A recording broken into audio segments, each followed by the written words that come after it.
Good morning, students. Today we will do an important topic, that is how to predict period, group, and block of a given element. Means if you know the atomic number, how can you find the period, group, and block? So for period, you have to write down the electronic configuration of that element. Period of an element corresponds to the principal quantum number. I will explain this topic by the examples.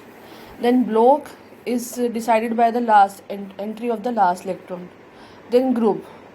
For S block elements, group number is equal to the number of valence electrons. Means if number of valence electron is 1, the group number 1. If number of valence electron is 2, group number 2. For P block element, group number is equal to 10 plus number of electrons in valence shell. Means you have to add 10 plus number of electrons in valence shell. For D block elements, group number is equal to number of electrons in n-1 d subshell plus number of electrons in valence shell. F is not in our syllabus. Let us discuss this topic by the examples. First, atomic number 9. First, you will write the electronic configuration. 1s2, 2s2, 2p5. Then period is decided by the principal quantum number, that is 2.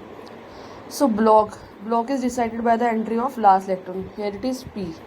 For P block, you have to write group 10 plus number of valence electron, means 10 plus 5. Here you will add 10 plus 5 plus 2 also. It will be 17. Means number of electrons in the valence shell 5 plus 2 plus 10. Then atomic number 12, you will write the electronic configuration 1s2, 2s2, 2p6, 3s2. Period is decided by the entry of last electron, means principal quantum number is 3, so period is 3. Group last electron enters in S subshell, so block is S. Group is the valence electron, here it is 2, so group is 2. Now atomic number 29. 1s2, 2s2, 2p6, 3s2, 3p6, 4s1, 3d10. This is n-1 d subshell, so block will be D. Period will be the last subshell 4, quantum number 4, principal quantum number. Then group number is number of valence electron in n-1 d and valence shell. 10 plus 1, 11. Similarly, atomic number 24, D block. Period will be the last valence shell is 4s4 and group is 5 plus 1, 6. Let me explain one more thing. Let us consider the example of oxygen. Electronic configuration is 1s2, 2s2, 2p4. So period is 2, block is P, and group is 4 plus 2 plus 10, means 16.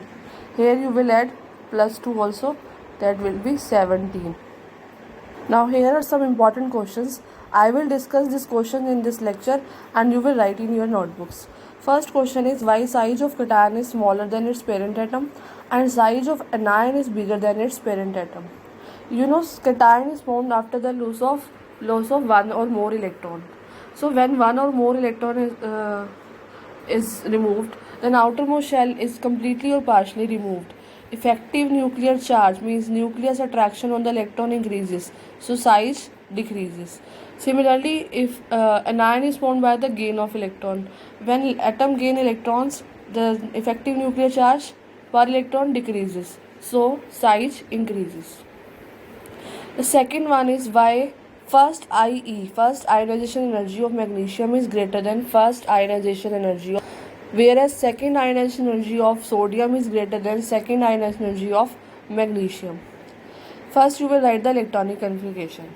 Magnesium electronic configuration is 1s2, 2s2, 2p6, 3s2. And in case of sodium, it is 3s1. So for magnesium, the electron has been removed from the fully filled. So first IE means you have to supply more energy. And in case of sodium, after losing one electron, it requires noble gas configuration. After the loss of one electron, sodium acquires 2p6 and magnesium acquires 3s1. So we have for losing another electron, means second IE of sodium.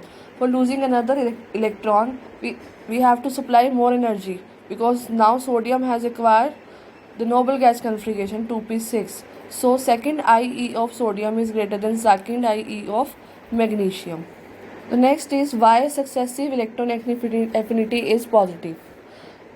After what is electron affinity? Electron affinity is the energy released when an atom gains an electron. After the gain of one electron, like I am writing M plus electron, atom acquires M negative. After an energy released, after the gain of electron, atom acquires negative charge and another M negative plus electron. Now you can see electron, M negative, negative and negative cause repulsion, and for overcome the repulsion, we have to supply energy from the outside. When we supply energy from outside, then energy will be positive. So successive electron affinity means second electron affinity is positive. First is energy released. In the case of second, when we are adding second electron, we have to supply energy from the outside. So second successive electron affinity is positive. Next is why electron affinity of fluorine is less than chlorine.